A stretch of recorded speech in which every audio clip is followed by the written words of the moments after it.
بنتا گیا۔ آج یہ کاروان تکمیل کے مراحل میں ہے، تکمیل ہو چکی ہے۔ کچھ لوگ کسی اختلاف کی وجہ سے، کسی تحفظات کی وجہ سے قافلے سے بچھڑ جاتے ہیں، اور آپ کو پتہ ہے قافلے سے بچھڑنے والوں کا کیا حال ہوتا ہے۔ شکوک و شبہات اسی کے ذہن میں ہوتے ہیں، بدگمانی اسی کے ذہن میں ہوتی ہے جس کی انٹینشن پازیٹیو نہیں ہوتی۔ میں کسی کے خلاف کوئی بات نہیں کروں گا، لیکن کسی کی محنت کی قدر کرنا اور خلوص کے ساتھ اتحاد اور اتفاق کا مظاہرہ کرنا، فرد قائم ربط ملت سے ہے تنہا کچھ نہیں، موج ہے دریا میں اور بیرون دریا کچھ نہیں۔ تو یہ جو دریا ہے اس کی موج بنے، باہر رہیں گے تو ایوپریٹ ہو جائیں گے پانی کے بلبلے کی طرح۔ اس گرمی میں آج ماحول بھی گرم تھا، اس کے باوجود آپ بڑے حوصلے سے بیٹھے رہے ہیں سارے دوست۔ میرے لیے بہت آسانی کر دی محترم قاری ولی الرحمان صاحب نے، رشید مغل صاحب نے کہ صحافتی مسائل کیا ہیں، کیا ان کا قائد صحافت ہمارے پاس موجود ہیں۔ ہم علاقائی پریس کلبز مرکزی تنظیموں کے ساتھ مل کے ان مسائل کو حل کر سکتے ہیں، اگرچہ مسائل بے بہا ہیں۔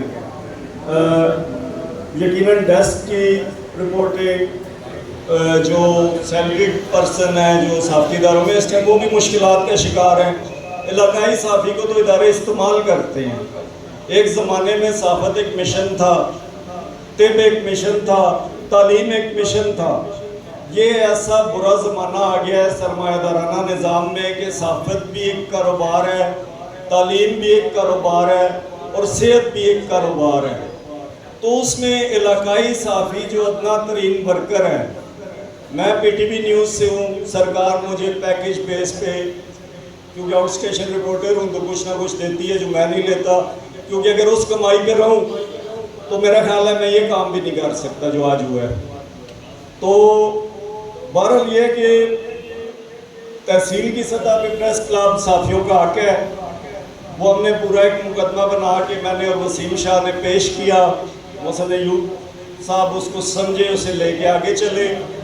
ان کے بھائی جو ہیں حسن ایوب صاحب، وہ آسانی ہمارے نہیں ہوئی کہ وہ ہماری برادری سے ہیں، وہ صحافی بھائی ہیں ہمارے، انہوں نے بہت تعاون کیا۔ اس کے بعد ہم آج ادھر تک پہنچے ہیں۔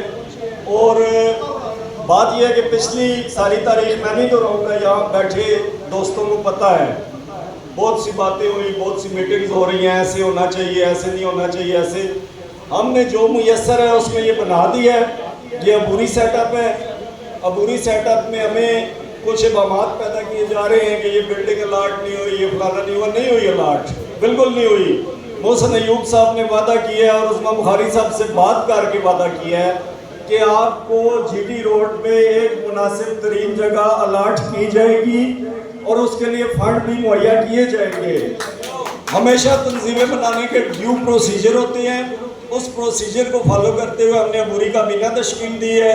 عبوری کابینہ ان کی تشکیل کرے گی، اس کے تحت اسکروٹنی کرے گی۔ شہر کے لوگ کہتے ہیں جو ہوتا ہے مائک اٹھا کے آ جاتا ہے میں صحافی ہوں، جب اسکروٹنی ہوگی تو کوئی بھی اس طرح نہیں کہہ سکے گا۔ صحافیوں کی عزت و وقار قائم ہوگا، جو صحافی ہیں وہی صحافی رہیں گے۔ تو بات یہ ہے کہ باتیں طویل ہو جائیں گی، میں مہمانان گرامی کی تقریر بھی سننا چاہوں گا۔